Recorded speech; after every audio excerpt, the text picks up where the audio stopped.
여러분들께서 학점은행제 과정을 전부 완료하고 학위 신청 기간에 학위증을 신청했는데 만약 학위 신청이 안 된다면 어떠실 것 같으세요? 네, 맞아요. 적지 않은 시간과 비용을 투자했는데 이런 허탈한 이유로 학위를 원하는 기간에 받지 못한다면 여러분들의 비용과 시간은 낭비가 될 수 있는 거죠. 학점은행제를 알아보시고 있거나 현재 진행하시고 있으시다면 학습자 등록이 중요한 3가지 이유를 제가 설명해 드릴 테니 참고하시고 궁금하신 점 언제든 여쭤봐 주시기 바랍니다. 학점은행제를 처음 알아보시는 분들도 있으실 테니 먼저 간단한 개념부터 이해해 보시죠. 학점은행제는 교육부 산하기관인 국가평생교육진흥원에서 주관하는 제도입니다. 평생교육원은 이 국가평생교육진흥원에서 평가 인정을 받고 운영되는 교육기관이고, 이런 평생교육원에서 온라인 강의를 수강하면 국가평생교육진흥원 학점은행이라는 홈페이지에서 학습자 등록, 학점 인정을 받고 교육부 장관 명의로 학위 취득이 가능한 거죠. 온라인 평생교육원에서 온라인 강의를 신청하는 과정과는 별개로 국가평생교육진흥원 학점은행 홈페이지에서 학습자 등록과 학점 인정 신청, 학위 신청이란 행정 절차를 별도로 또 신청을 해주셔야 하는데요. 학습자 등록, 학점 인정 신청은 매년 1월, 4월, 7월, 10월에 가능하며 학위 신청은 매년 6월 15일부터 7월 15일, 12월 15일부터 1월 15일에 가능합니다. 물론 이 학위 신청 기간에 학습자 등록과 학점 인정 신청도 가능하죠. 학습자 등록은 나의 학점을 인정받을 수 있는 가장 기본적인 절차고 가장 중요합니다. 제가 앞으로 말씀드리는 이 3가지 이유에 대해 꼭 끝까지 영상 시청하시고 학점은행제를 준비해 보시기 바랍니다. 첫 번째, 학습자 등록이 중요한 이유는 바로 학위 신청 때문인데요.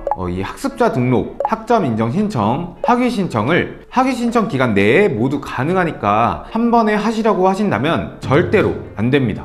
평진원 홈페이지를 참고하시면 더욱 정확한 내용을 확인해 보실 수 있는데요. 제도 이용 주의사항 중 이런 내용을 찾아볼 수가 있죠. 학습자 등록 신청은 학위 신청 마감일 기준으로 75일 이전에 하셔야 한다는 주의사항을 꼭 살펴보셔야 합니다. 자, 매년 12월 15일부터 1월 15일에 학위 신청을 하시려면 1월 15일 기준 75일 전인 10월 31일까지는 최소 학습자 등록만이라도 해두셔야 학위 신청이 가능하시고요. 6월 15일부터 7월 15일 학위 신청을 하시려면 4월 30일까지는 학습자 등록이 되어야 한다는 얘기죠. 플래너 분들이나 평생교육원에서는 이 행정 절차를 전부 안내해 드리지는 않습니다. 학점은행제를 혼자서 진행하시고 있거나 혼자서 하시려고 하시는 분들이라면 이런 행정 절차까지 혼자서 신경 써야 하기 때문에 어려움을 느낄 수 있지만 안내를 해주는 절차도 아니기 때문에 학위 신청을 못하는 분들도 적지 않게 볼 수 있었습니다. 저는 매번 1월, 4월, 7월, 10월 학생분들에게 학습자 등록 매뉴얼을 보내드리고 이런 절차도 신경 써드리려고 노력하지만 평생교육원의 업무가 아니라고 생각하는 분들도 많기 때문에 꼭 혼자서라도 하시는 분들은 신경 써주셔야 하는 첫 번째 필수 주의사항입니다. 학습자 등록이 중요한 두 번째 이유는 내가 진행하고 있는 과정을 살펴볼 수 있기 때문인데요. 중복 과목 때문에 학위 신청을 못하는 사례가 생각보다 정말 많고요.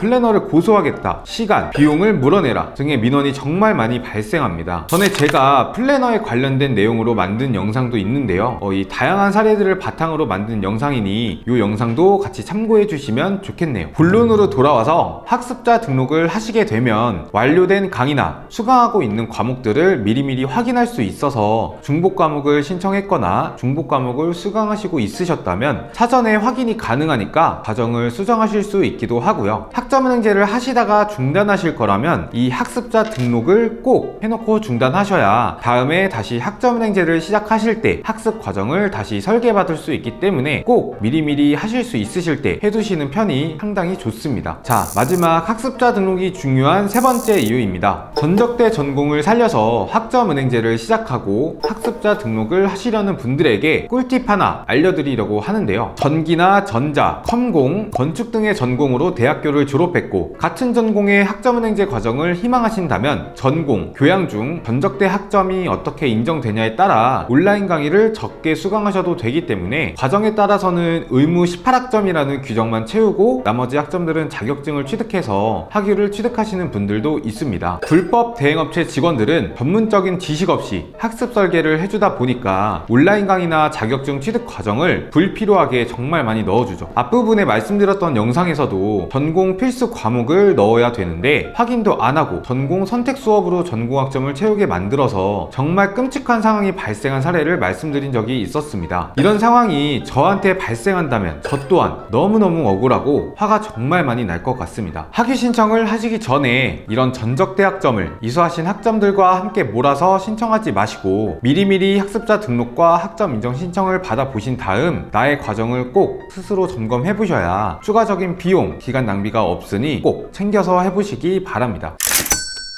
지금까지 보셨다면 학위 취득이 불가능하다는 메시지는 받지 않는다는 경각심을 갖고 학점은행제를 하실 수 있으실 겁니다. 이 학습자 등록은 온라인 평생교육원에서 수강하는 온라인 강의와는 별개로 진행하셔야 하는 절차니까요.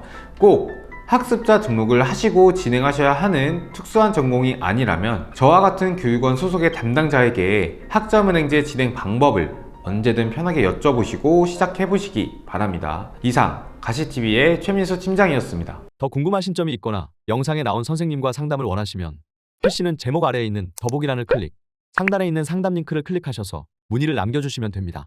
모바일은 화면 아래에 있는 더보기란을 터치, 상담 링크를 확인해보세요. 카카오톡 상담은 댓글에 있는 링크를 클릭하셔서 궁금하신 내용 남겨주시면 빠르게 답변 도와드리겠습니다.